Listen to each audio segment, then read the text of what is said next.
त्वद्ब्रह्मरन्ध्रपदमीश्वर विश्वकन्द छन्दांसि केशवघनास्तव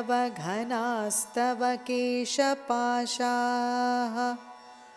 उल्लासि चिल्लियुगलं द्रुहिणस्य गेहं पक्ष्माणि रात्रिदिवसौ सविता च नेत्रे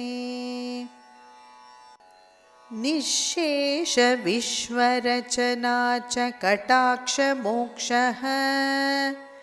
कर्णौ दिशोष्वियुगलं तव नासिके द्वे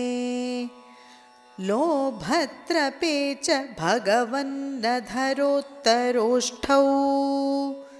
तारागणाश्च रदनाः शमनश्च दंष्ट्रा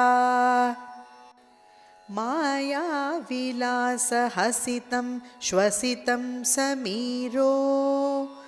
जिह्वाजलं वचनमीश शकुन्तपङ्क्तिः सिद्धादयस्वरगणा मुखरन्ध्रमग्निः देवाभुजास्तनयुगं तव धर्मदेवः।